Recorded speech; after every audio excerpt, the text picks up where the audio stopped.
Bonjour à toutes et à tous, je suis Arnaud Snicker, sponsor du réseau Mixité de SPI France. Au sein de notre entreprise, nous croyons profondément à la richesse de la diversité et à l'importance de mettre en lumière les femmes qui chaque jour innovent, créent et font évoluer nos métiers scientifiques et techniques.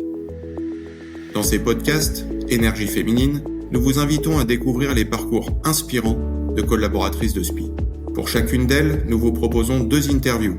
Une première sur le chemin, leurs défis, leurs victoires, et dans une deuxième, leurs conseils issus de leur expérience pour vivre demain dans un monde où chacun trouve sa place et peut dépasser ses limites.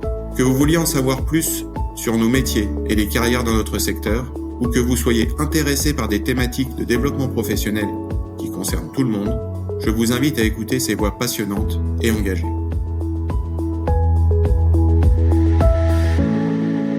Bonjour et bienvenue dans ce podcast où nous vous proposons de découvrir le parcours de femmes au sein de SPI, des femmes qui évoluent dans le secteur des services techniques, un secteur traditionnellement masculin et qui compte encore aujourd'hui une grande majorité d'hommes puisque nous avons 15% de femmes chez SPI. Et notre invitée du jour en sait quelque chose. Gladys Soupé va nous faire part de son parcours où elle a su casser les codes et où elle s'affiche aujourd'hui avec sa volonté de transmettre autrement. Bonjour Gladys. Bonjour. Donc tu as un parcours hors du commun, puisque tu as fait une première partie de carrière dans l'esthétique, dans les spas et les centres de thalassothérapie. C'est exact. Et il y a presque 3 ans, à 32 ans, tu as décidé de te réorienter complètement en suivant une formation de plombière. Tu as réalisé cette formation en alternance pendant 2 ans chez SPI Building Solutions, la filiale de SPI France spécialisée dans l'intelligence et la performance énergétique des bâtiments. Et en 2024, tout récemment, tu as transformé l'essai en étant embauchée en CDI comme monteuse génie climatique. Alors, est-ce que tu peux nous raconter notamment ce qui a motivé ce virage à 180 degrés de l'esthétique vers le bâtiment ? Oui, alors c'est vrai que c'est pas commun du tout.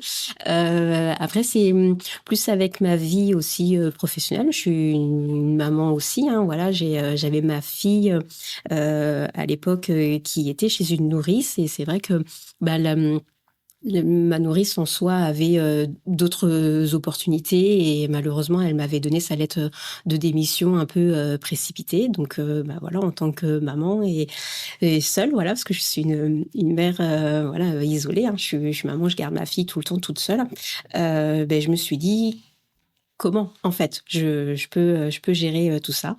Donc j'ai arrêté mon travail d'esthétique pour garder ma fille jusqu'à sa rentrée en fait en maternelle. Et pendant ces quelques mois, je me suis dit qu'est-ce que je peux faire en fait? Et c'est de rester en fait sur mes acquis ou justement essayer de prendre ça comme une opportunité et de manière de changer. Et c'est vrai que je suis quelqu'un qui n'aime pas du tout la routine. Et arrivé un moment, donc c'est vrai que ça faisait 9 ans que j'étais dans l'esthétique quasiment, on avait vite fait le tour aussi. Donc voilà, il y avait un peu de remise en question sur moi aussi. Et je me suis dit, pourquoi pas changer. Mais dans quel domaine? C'était un peu la question. Puis... voilà, c'est vrai que j'ai un papa qui travaille aussi dans le bâtiment, autre que, voilà, là, il n'est pas du tout plombier, il était vraiment dans le BTP.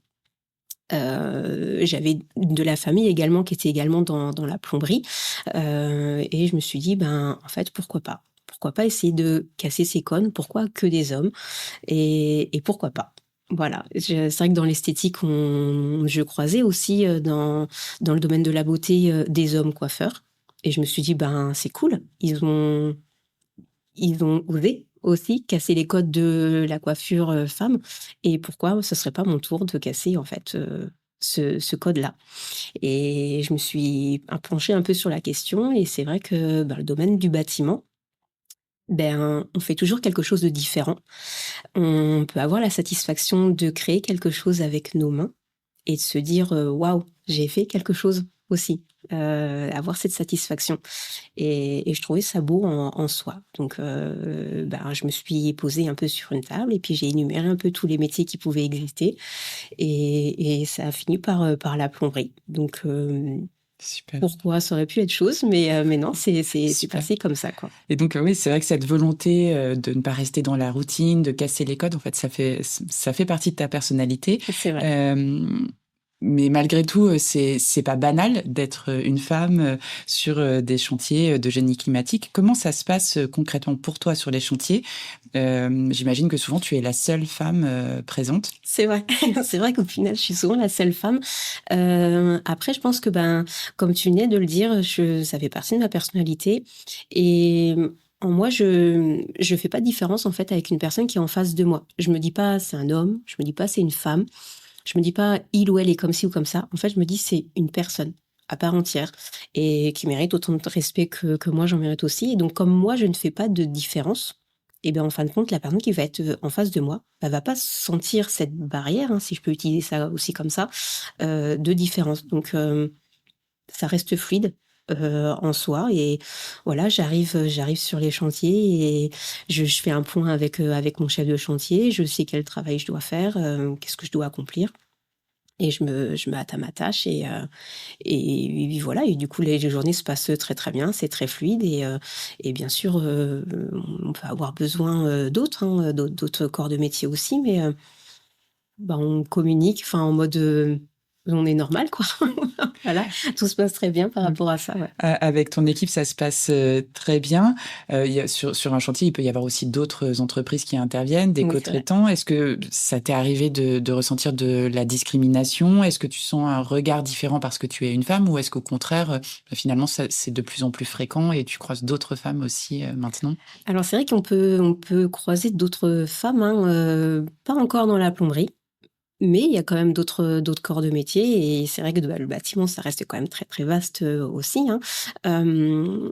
Après, non, je dirais pas des regards, surpris. Je dirais plus on croise des regards surpris en disant: «Waouh, c'est bien, ça change». Effectivement, on va poser la question: «Pourquoi?» mais il y a pas vraiment de regard un peu de moquerie ou de discrimination. Non, je dirais même au contraire, je dirais des regards un peu surpris et même bienveillants au final, quoi. Donc, il y a même certains hommes qui peuvent, pourquoi pas, changer de comportement, je vois notamment dans leur façon de s'exprimer. Le vocabulaire, peut-être qu'il peut changer et au final, ça se passe très, très bien aussi, quoi. Parce que ça surprend, tout simplement.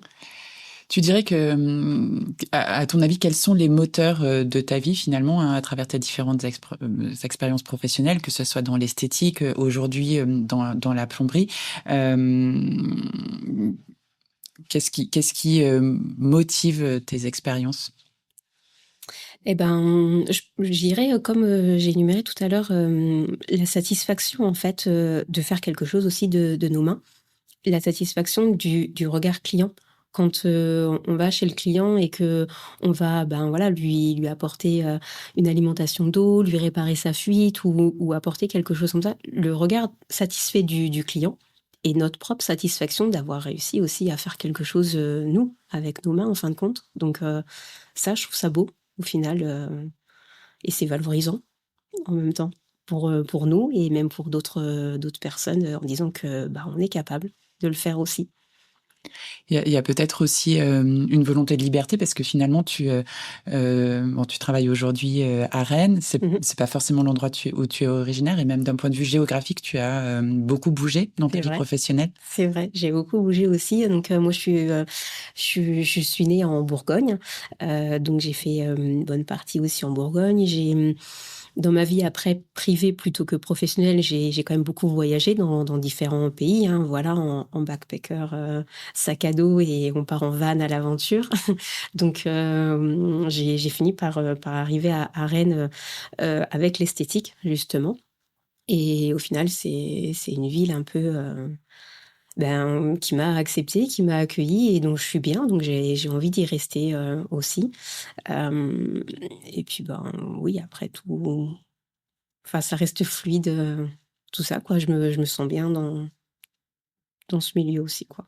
Qu'est-ce qui a fait que tu as rejoint SPI à un moment donné ou que tu as choisi SPI comme entreprise pour ton Hem, alternance? alors il est vrai que quand j'ai voulu faire, un métier quand même dit d'homme, hein, je préfère le côté dit, hein, parce que c'est pas que ça, j'ai eu envie quand même de choisir une grande entreprise dans laquelle, pour moi, je me sentais, je vais pas dire plus en sécurité parce que c'est pas le mot, hein, mais aussi comprise. Voilà, parce que c'est vrai qu'on parle plus d'entreprises, de grandes entreprises qui ont envie justement de changer cette image de hommes, en fin de compte, avec les métiers du bâtiment. Et c'est vrai que SPI, ils ont quand même beaucoup de communication, et on en voit aussi maintenant, où on voit de plus en plus de femmes. Et c'est vrai que je me suis dit, pourquoi pas. Voilà, j'ai pas envoyé beaucoup de CV, pour être honnête. Et au final, le premier que j'ai envoyé, ça a marché. Ouais, j'ai pris ça comme ça. Et comment tu te vois évoluer dans ce métier ? Bonne question. Après, ouais, bien sûr, je pense que j'aurais envie d'évoluer, de voir des choses différentes, parce que, encore une fois, le métier est quand même très, très vaste, aussi bien dans les bureaux que sur le terrain. En fait, on nous dit que c'est deux mondes à part, et en fin de compte, je pense que c'est bien associé, parce que sur le terrain, on a besoin des personnes du bureau ont besoin des personnes du terrain. Et donc, évoluer. Ou comment, je sais pas encore. J'attends les opportunités aussi, et en fonction de mes expériences acquises et futures. Donc, voilà, je reste ouverte. Est-ce qu'il y a, pour finir, une phrase que tu as envie de partager avec les personnes qui nous écoutent, ou peut-être une recommandation que tu souhaiterais faire peut-être à ta fille qui, le jour où elle entrera dans la vie professionnelle ?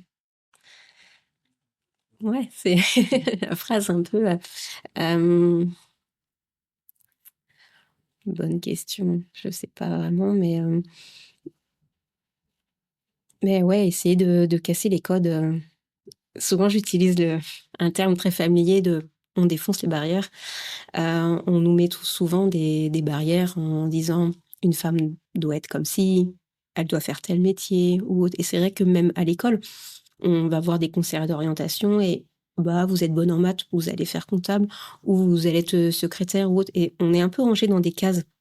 Et ça fait plusieurs générations que c'est comme ça, d'ailleurs. Et je pense qu'effectivement, il est temps d'évoluer, et il est temps de prendre nos propres décisions et de créer notre propre chemin. Et pourquoi pas dans ce métier. Après, on en recherche le métier du bâtiment, le métier de la construction. On a toujours besoin. Ce sont des métiers très récents, en fin de compte, puisque la plomberie, l'électricité, on n'entendait pas parler il y a 200 ans, et à l'heure d'aujourd'hui, c'est quelque chose dont on ne pourrait pas se passer. Donc, j'ai envie de dire, c'est une belle satisfaction aussi de créer de nos mains ça, que à l'heure d'aujourd'hui, ça reste des métiers très modernes et qui évoluent. Et ouais, je dirais, allons-y, quoi, un pas devant l'autre, et réalisez vos rêves, et faites ce dont on a envie sans se soucier du regard des autres, et qu'il faut mieux se soucier de son propre regard pour pouvoir avancer. Sans se mettre de barrière, pour ainsi dire. Exactement, pas de barrière. Merci Gladys. Je vous en prie. Vous venez d'écouter un épisode retraçant le parcours d'une énergie féminine de SPI. Si cela vous a inspiré, nous vous invitons à découvrir le 2e podcast, où elle partage des conseils issus de son expérience. Vous pouvez retrouver tous les épisodes sur vos plateformes d'écoute préférées. Et pour en savoir plus sur SPI France et ses filiales, rendez-vous sur notre site spi.fr.